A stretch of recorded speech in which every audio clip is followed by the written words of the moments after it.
Hi there, thanks for joining me today. Today I want to showcase some of the new products coming up in the mini catalog. And actually really I'm showing you some watercoloring today, but I couldn't resist using some new stamps. So to start with, I've got a pretty in pink card and I've just tied a taffeta bow around that card. And now I'm using real red cardstock, and you're going to notice that there's a fun new border scalloped edge around the outside, which is a punch available in Celebration, which starts January 5th, and as well the corner matching punch is in the mini catalog. So I will have a video, and you can see this was my first attempt, so I've made a little goof up, but I'm going to cover it up, it's fine. I will have a video though on tricks and tips on how to use this punch, as I've been playing a little bit with it. I've got a layer now of pretty in pink cardstock, and then I wanted to watercolor. It's a new stamp set called Totally Tess. And it's just, she's so cute, and she doesn't have to be a stamper. You could make this for a hairdresser, as it's just got a little pair of scissors sticking out of the bag. Now I made the scissors stick out of the bag, so you could just have a purse and have a really fun girl, or you could do, there's a wheel, there's different stamps that you could use to, you know, make it like an I Love Stamping project. So what I'm going to do first is show you how to watercolor. So this is watercolor paper, and then I've used the Stampin' Up! Markers, and what I've done is I colored her pants using the Going Gray marker, and then I used basic gray here on the inside of her legs. So just where the shadows are, I've got myself an aqua painter, and what I'm going to do, I've got too much water on there. If that happens, just kind of sponge it up, get something to suck it up. There we go. And the nice thing about watercolor paper is it is forgiving, so I can always add more color to it. It's really about finding the right consistency with your aqua painter that works for you, and what my desired consistency is may not be your desired consistency, so it's really important to figure it out. And all I'm going to do is just take small strokes, very gentle, and I'm going to drag that darker color up, and I just want to make it look like a natural shadow. I don't want to see that difference that you can see with the markers, so I'm just going to take my aqua painter, making little strokes, and just blend those colors together.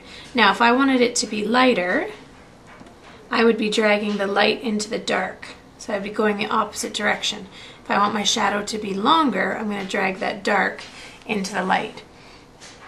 And then what I'm going to do here, so I've just got a little line of the dark around her waist, so I'm just going to do small little circles because there's not much different color there. There we go.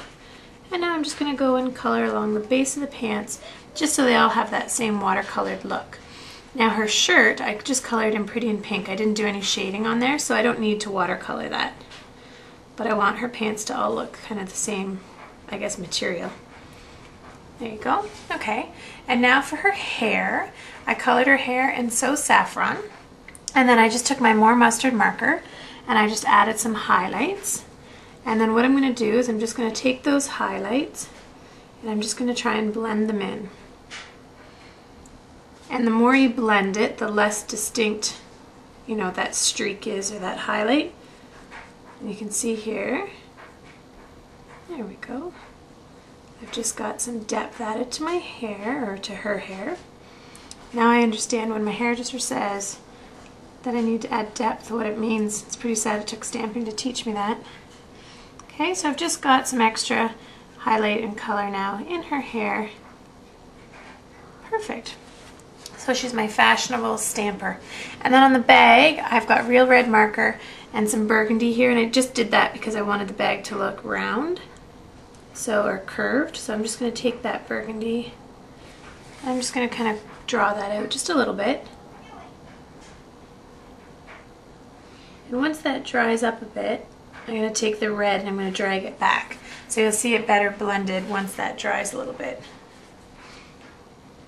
I'll see if I can do that here. Red's a bit finicky. If I take that, there we go. Okay. So you can see that there's a little bit less of a line there. And really the watercolor paper, as I've said, is very forgiving, so you can keep working at it. It doesn't ball up like Whisper white cardstock, and it just gives you that opportunity to keep going. Okay, so that's pretty vibrant watercoloring. And now my last step, I've just got, and you can see her hand is propped up there.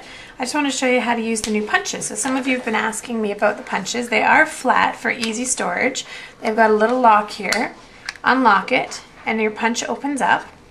This is the little tag punch, and there's a stamp on the Totally Tess that says I love stamps. So I'm just going to punch that out. Woo! It goes flying. And then I'm going to just put that in her hand, so you know that she loves stamps. But you can't see the difference because it's watercolor paper on watercolor. So I'm just going to take my Pretty in Pink marker, and I'm just going to go around the edge here. I didn't want a sponge because I didn't want it to be too much color. So I'm just going to take my marker and go around the edge, and you can see I'm just using the edge of the fat end. Being very gentle because you never want to break the end of your marker. Okay. And we'll stick that here, dangling down from Tess's hands. Put a little brad in there maybe, just so you can see it, or hang it from string, and you'll see that on my finished card. But I hope you like it, and today's little quick tricks on watercoloring, and I'll be back again soon. Thanks so much. I just added a few things. I forgot to show you how I was going to cover up my mistake here. On my border, I just used one of the new epoxy brads that's going to be in the mini catalog. I attached this just with the Real Red brad from Bold Bright's brad collection. I did end up coloring her skin using the Blush Blossom marker just to differentiate it from the watercolor paper, and then I just added a line of faux stitching. So you can see that my actual piece is on a little bit crooked, which was, I don't know, unintentional, intentional, I'm not sure, but I just added the stitching to make it look like it was intentional to go along with that. So that's the finished card, and I hope you like it.